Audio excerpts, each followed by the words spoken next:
sports nutrition guidelines.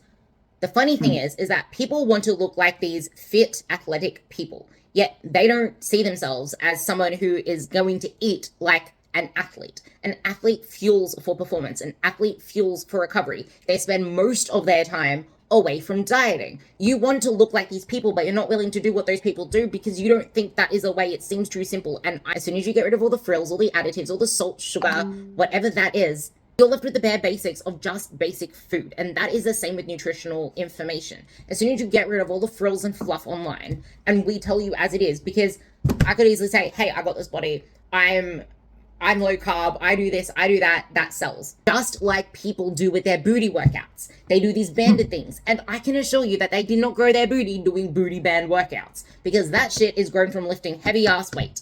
People that don't want to look like the general population, because the general population look like they don't lift. You want to look like you lift. Obviously, but care about how we look. Therefore, you should care about what you choose to put into your body and how you fuel your workouts. Because going low carb is going to lead to worse body composition outcomes. Why? Your performance is going to go down. Your calorie deficit is not going to be a calorie deficit anymore. Why? Because now that you're low carb, your energy is going to be low through the day. Say your training performance goes down, that's another one. You'll be battling hard to try to keep any muscle mass that you grew because now you can't perform as well.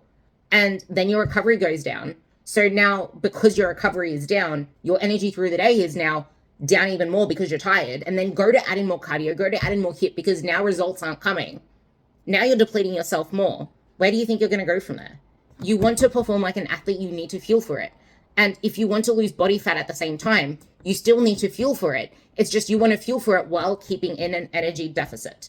An energy deficit, not just a calorie deficit, because if you think of just calorie deficit, you're only going to be thinking about the calories you put in and thinking about calories as exercise. Energy is a lot more than that. It depends on the type of food you eat, how the food's impacting your energy. It depends on what activities you do. How is your training activity or your cardio activity going to impact the activity for the rest of the day? Because I can assure you that people try to add in more cardio actually end up gaining more weight long term because now they're so depleted. They might have burnt extra in that session, but the rest of their day, they burn a lot less and you spend a lot more time in the rest of your day. And then the whole under eating through the day, overeating, you just moved less in the day because you didn't fuel it. And the other thing that I was trying to put one and one together and I visualized it and something just clicked. If you aren't fueling your training, you're going to keep your cortisol levels high because the only way, like you wake up with naturally high cortisol anyway, like that's natural. People who say that, oh my God, my cortisol's high, or some people that try to fear you into cortisol being high when you wake up, it's supposed to be. You just woke up.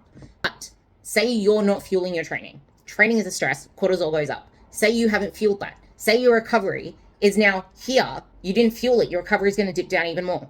You don't refuel that. You haven't optimized recovery. You might eat something small after or have a protein shake. That wouldn't be enough to fill in the hole that you dug a majority of the time.